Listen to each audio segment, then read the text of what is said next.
what's up guys? Welcome back to another video. I'm trying to be quiet because Kendall is back here finally asleep. We are a few days into immunotherapy so far, and it was not off to a great start whatsoever. So now that she's sleeping, I want to keep her asleep through the treatment as much as possible.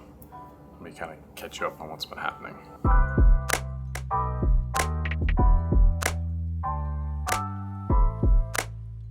So Brandy came in the other day with Kendall, got her all checked in. Chemo's going, everything's good there. The following day, they started the immunotherapy. The Unitux is the drug that she gets for immunotherapy, and it's known to be a painful treatment. I did talk in the last video about how we thought she was going to tolerate it so much better this time around because she was just seemingly, healthier and stronger and heavier and those sorts of things. That proved to maybe not be so accurate, although now things have kind of smoothed out. Historically, the last two rounds, the first 3 or 4 hours of the treatment are like very painful, and that was definitely the case again this time. They do say that these kids tend to tolerate it better. The more they do it, their body gets used to it and it becomes less painful, but that hasn't been the case so far for Kendall. In fact, this time was probably worse than any other time, and I don't know what to attribute that to other than it's just a painful treatment. But they did get the pain sort of managed and under control, but then after it ran for the 20 hours the first day, the pain spiked again even while the Unitux wasn't running. So that put the doctors into a planning stage of like, okay, what are we going to do if the pain comes back at that level? How will we deal with it? They came up with some plans and backup plans and plan B and plan C on how to deal with it and address it. But thankfully we haven't hit that type of pain again. And the pain this time seemed to be more focused at her ankles, which was kind of interesting. Historically, it's kind of gone from her back to her head into her legs, and it kind of like hits these stages and you can almost plan for it. This time around, from what I understand, it was a lot of pain all over and then concentrated in the ankles. When I arrived on Wednesday, I think it was, Thursday, she was having some pain in her ankles, but it was super bearable. She wasn't screaming and crying in a lot of pain again or anything like that. So that's where we're at right now. I'm not going to go deep into the process of immunotherapy. I've done that in the last 2 immunotherapy videos. So if you're interested in what the actual process looks like and all that kind of stuff, I'll put some links down below to the videos of like what actually happens during immunotherapy. I won't rehash all that here. I just want to keep you guys in the loop with what's happening. So anyways, she's sleeping. Pain is manageable, tolerable, whatever you want to call it. She's doing great. I hate waking her up. We sometimes have to force her to go to the bathroom, and every time I wake her up, she throws up. So I'm trying to keep any of those types of things to a minimum, but they don't want her to hold her pee and fill her bladder more than she should. So, it's just like walking a fine line, trying to deal with some of this stuff, but we'll see how things continue to progress, and I'll keep you guys updated as things go.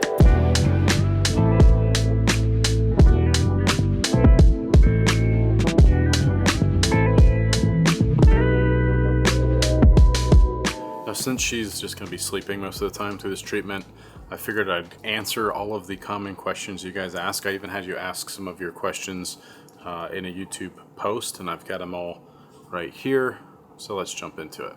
Wendy LPA asks if this cancer is on either side of her family. Just wondering if it's genetic or sporadic, and if it's sporadic, did she by chance have any gut dysfunction prior to her diagnosis? No, there's no history of any type of cancer like this in our families. There is other types of cancers, but no neuroblastoma. It's not a genetic thing. And no, to our knowledge, she had no gut dysfunction prior to diagnosis, at least nothing that we were aware of, but everything seemed totally normal up until that point. Adoptive Mom X2, have you ever contacted St. Jude's Children's Hospital in Tennessee? How is she doing with this round of immunotherapy? Also, is there a video when she was first diagnosed last December and what are her main signs and symptoms? She's so adorable and brave. Love your videos. Okay, so many of those things were asked a lot of different times, so I'll address each one of those things individually.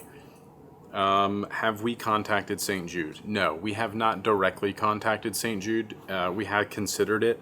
They're also part of the Children's Oncology Group, which is our hospital is part of. Our doctors and surgeons and everybody have been in touch with the folks at St. Jude as well. They've been collaborating on some of the sort of thoughts and ideas and suggestions for treatments for Kendall. We have been in direct contact with Memorial Sloan Kettering in New York, and Dr. Modak there is really an expert in this particular cancer. We do have a neuroblastoma specialist here at our hospital. She's wonderful, she's great, and again, she's a specialist. I would refer to Dr. Modak at MSK as like an expert. If you kind of catch my analogy here between special and expert, he is very highly regarded worldwide in this particular cancer. So he's the one we've been consulting with as a second opinion, and our hospital has also been consulting with St. Jude. So that has come up a lot. That's probably one of the most commonly asked things, is if we have talked to St. Jude. Now, as for her symptoms and how we found out she had cancer and those sorts of things, we found out it was a Saturday night in December. Brandy and I had just gotten home from dinner. We were out late. It was like 10:30, 11 o'clock at night on a Saturday night. And Kendall came in to us as we were getting home late and said, my tummy hurts. And we've all heard that our kid's tummy hurts at 11 o'clock at night. So we kind of, you'll be fine. Let's get in bed, blah, blah, blah. So she got to bed, and 10, 15 minutes later, her older sister, Cameron, calls us from their room upstairs and said, hey, you should probably come up here and look at Kendall's stomach. We're like, okay, well, that's kind of a weird call to get. So we went upstairs, we looked at it, and it was really distended. It was pushed out quite a bit, and it was rock hard. It was really, really hard. It was really interesting. And of course, the first thing that's going through my head is not, this is cancer, tumor, mass. It's more like, when's the last time you went to the bathroom? Are you constipated? That sort of thing. So the first thing, Sunday morning, the next morning, we went to our local sort of urgent care kind of place, and they did not have an x-ray tech there to do any kind of x-rays. So the doctor there suggested that we go to the local emergency room. We are off to an exciting Sunday little visit to the emergency room. So I actually went to one doctor already, so they couldn't help us and sent us to the emergency room.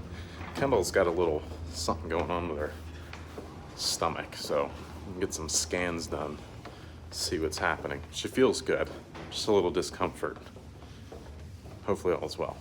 So we went there, they did a CT scan, and that's when the doctor came in and said, hey, she has a very large cancer tumor coming off of her kidney.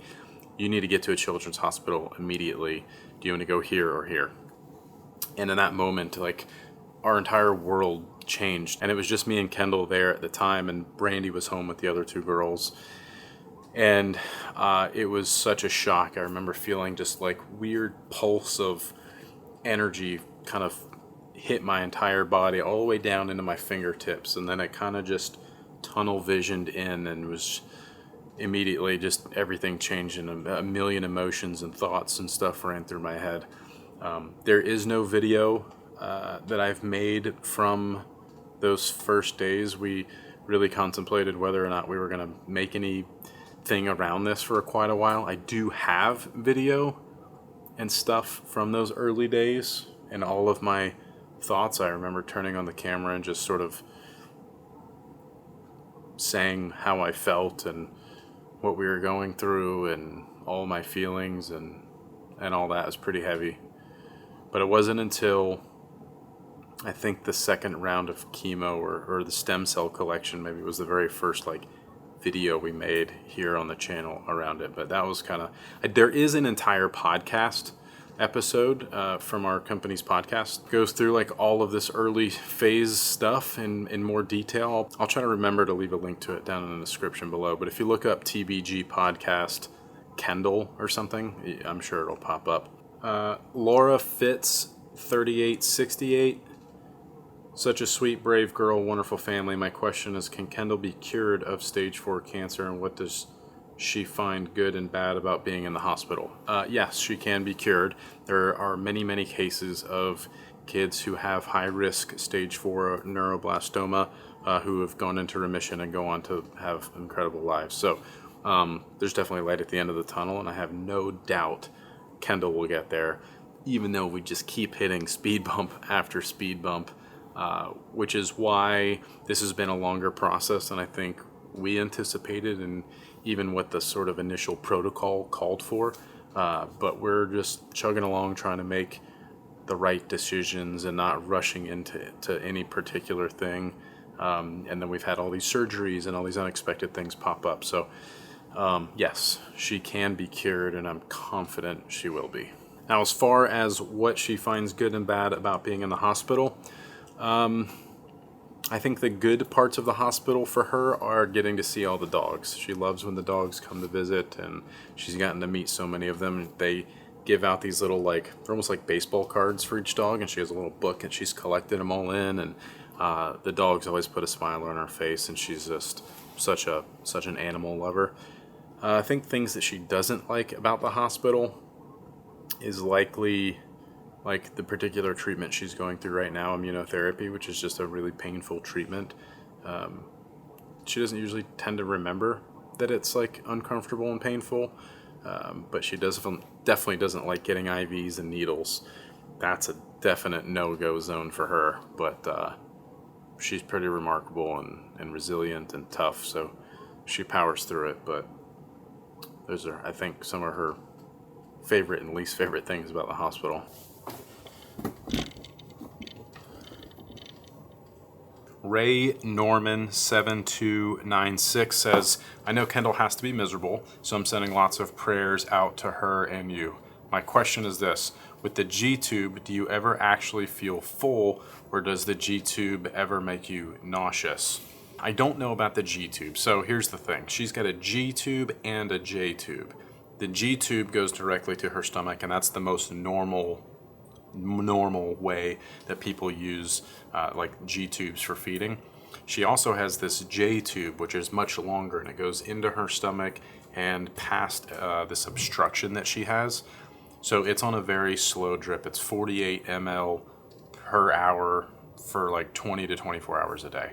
So it's a very slow, constant drip. I don't know that it ever makes her feel full. She's never said she's felt full. There has been times where she said she feels a little nauseous because we've turned it up. We can kind of go up from 48 to 60 ml an hour, and when she feels hungry, we'll turn it up, and then she's like, okay, I feel a little iffy, we can turn it back down. So it can make her feel nauseous, but generally speaking, once it's running, she just doesn't feel hungry. She's like, I'm good. So that's kind of the scoop on her J-tube situation. Mary Wright 9348 wants to know how the two sisters are dealing with this. She also says that she's read that sugar can be a fuel source for cancer. Have the doctor said anything about this? All right, first, the sisters, they're doing really great. Our oldest daughter, Cameron, who's 12, is incredible. She's especially early on picked up a lot of the pieces when things were sort of chaotic and we're trying to figure things out. And she's been awesome all the way through. She's very understanding. She's very mature for her age. We're very fortunate to have such good kids. She's been wonderful. Hannah, our 2-year-old, she's a bit spicy. And, most recently, even just in the past couple of weeks, I think is the first time that we've maybe thought it's starting to affect her because, when Brandy and I tend to switch off when we go to the hospitals. So the first couple of days that one of us are gone, she kind of has a little bit of an attitude, and her normal routine starts to get a little thrown off. And even at daycare this past week, she had a little bit of an attitude, and obviously they understand what's going on with our family and they understand why and those sorts of things. But, she's 2.5, and we're just working our way through it the best we can. So we just do our best to, utilize FaceTime and, use technology to our advantage so that Hannah can see mom and dad and sort of maybe get a source of normalcy. But all in all, everyone's doing generally really well with it. As far as the sugar being a source of fuel for cancer, I heard that too. So I looked into it a little bit, and I talked to our doctor about it because I wanted to nip that in the butt if that was the case. And here's what she said. She said that there's no scientific studies that have been done that prove that sugar fuels cancer. So I looked it up, and some of the articles I read made sense, and there was a lot of information that says there's no actual studies on this. But one thing here I'm going to read is that this says that myth is really an oversimplification of things that are happening. And that's because there's like this indirect link between cancer risk, and I'm reading this, there's an indirect link between cancer risk and sugar. Eating lots of sugary foods over time can cause you to gain weight. Being overweight or obese increase the risk of 13 different types of cancer.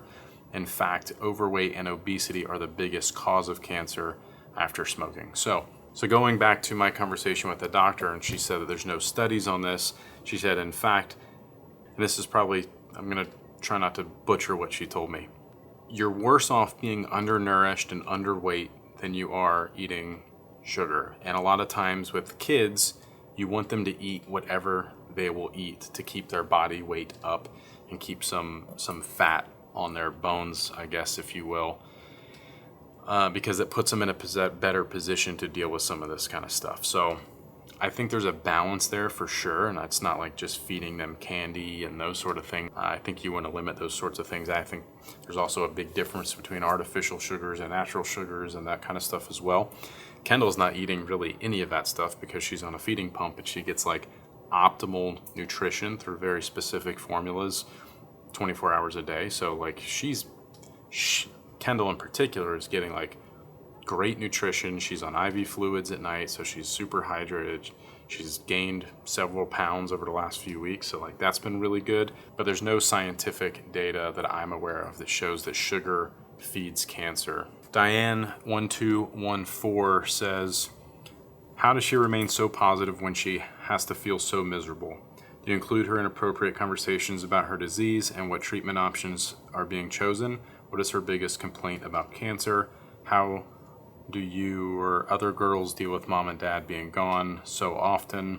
And then she goes on to say some really nice things about Kendall and how brave and beautiful she is, and things that almost all of you have said. So I really appreciate that. But how does she remain being so positive? Again, she's just incredible. She's a rock star. She was like built to deal with this. Kendall is amazing, and she's the type of kid who can play with a group of kids, or she can play by herself. We noticed that very early on when she was probably 2, 3, 4 years old. We'd be at birthday parties with a bunch of other kids, and she would go off and play with the other kids' toys at the birthday party by herself. And it was like, where's Kendall? Where's Kendall? And she's just like playing on her own. So she doesn't have a problem being here on her own and keeping herself busy, which is great. But she's just a good, positive kid in general. And I think a lot of that is, because she's so positive, we remain positive, and then that makes her positive. So we just feed off of each other. I think if we were negative about things, that would likely rub off on her, and she would also be negative about things. So, we just have a good, positive outlook on how all this is going to go. Maybe we're naive. I like to think we're just super positive, and we're going to manifest it into existence, and that she's going to be just fine here before too long. So yeah, that's how I think we all remain super positive. Her biggest complaint, I don't know. She doesn't complain a whole lot, to be honest. If I had to say one complaint, I think as recently she's just starting to dislike the hospital. She's associating it with a lot of these treatments these days, so it's got a negative connotation, in her head. So, but she knows it's good for her. She's included in a lot of conversations. There's really nothing happening that she's not aware of or familiar with or hearing about. So, we just keep everyone in the loop and know that everything's going to be okay. Okay, this next question is one that I've been asked a lot of times, and that is about schooling and how she's dealing with schooling and she is on a homebound program with our school, the local school system, and they send a teacher to us. So that teacher teaches normal school throughout the day, and then after hours comes to our house or comes to our office and does school with Kendall. Or if we're in the hospital and she's not in the middle of a treatment like this, like the first 2 days she was here not doing immunotherapy and just getting checked in and doing sort of routine stuff, she was on Zoom with her teacher and doing school that way. So she is keeping up with schoolwork, and we try to not let her have many excuses, and we try to push her for school. I think it's a sense of normalcy there, right? Of like being pushed to do the schoolwork. Thankfully, she's into it. I think it helps distract her from some of the other things that are going on as well. It also helps that we have an incredible teacher. The teacher she has also did homebound with her last year, and she was also Cameron's teacher in 3rd and 4th grade, I think it was. So she's amazing, and that makes things a lot easier as well. Ambro 2.0 says, what is Beeve short for? Is it your full first name? I've never heard this name before, so I'm curious. Beeve is not my name, is actually my nickname. Maybe I'll save that story for another day. But anyways, Beeve. It's what I've gone by since I was like 2.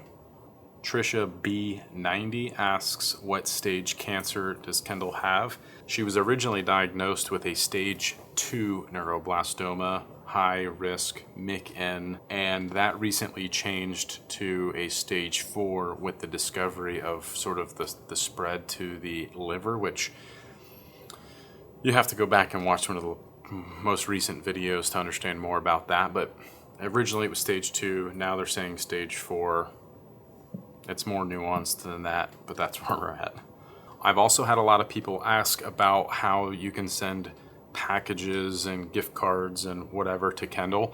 I will leave an address in the description below to our office, and you can send stuff to Kendall there. Kennedy Bolden 9479 asks, where do y'all live? She must also be from the South. Y'all. We live in Hilton Head Island, South Carolina, which is the very most southern tip of South Carolina. It's basically Savannah, Georgia. That's where we're at, if you're not familiar. That pretty much covers all the different types of questions that we had. So thank you to everyone who submitted a question. I enjoy that. I enjoy kind of rapid firing, getting some of this stuff out there. If you have any other questions, let me know down in the comments below. All right, quick update on Kendall. It's been a bumpy ride, kind of some ups and downs. We hit some pain. Today's been the last day of treatment. We've hit, some pain, recovered from that, got back into some pain, got through it again, and hopefully we can ride this thing out the rest of the night. Should be done around 4 or 5 a.m. So by the time you guys see this, she'll be finished with treatment and hopefully sleeping off the morphine and starting to feel a little bit better. I'm going to wrap it up here so I can get this video edited for you guys, because I like to stick to my Sunday morning schedules. Give this video a thumbs up if you liked it. Subscribe to the channel if you aren't already. See you guys in the next video. Peace.